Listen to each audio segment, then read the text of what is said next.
So if I'm here and say I'm able to gable grip, but he's able to reinforce his hands together, he can fight that grip back. So I favor when I'm here to pass and hold the arm with one hand and base up here. So now when he tries to fight back, I have a tendency to lift my partner's elbows off of the mat. When I'm ready to dive, I turn my head underneath. Now my hands are connecting.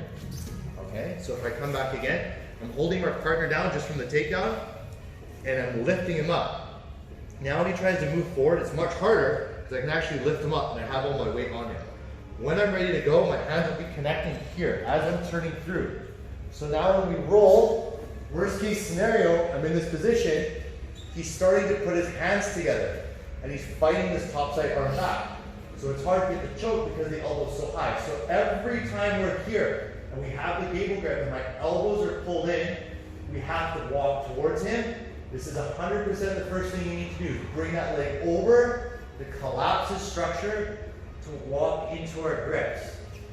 Now when I let go, I'm going to lift his head a little bit. And as I'm walking in and choking, my right arm is pulling into my rib cage. Okay, so I'm making my elbows smaller.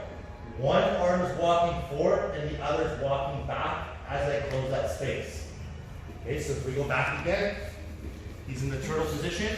We just snap him down to the takedown. Okay, and I always have my weight turned down. My shoulder is creating a block. Otherwise, if I'm just squared up, well, he has access to my legs.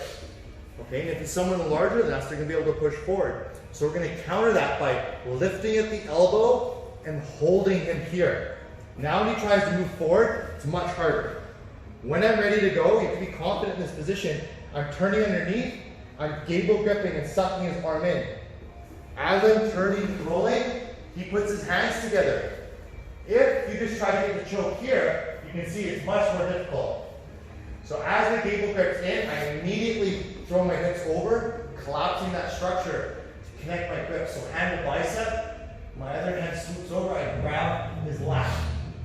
Okay? I take the time to lift the head a little bit off of the mat, and I start to walk in and squeeze and close that stance. Okay, so last time, go very slow. We're in the chin strap position, and we're fighting. So I'm literally just holding his chin.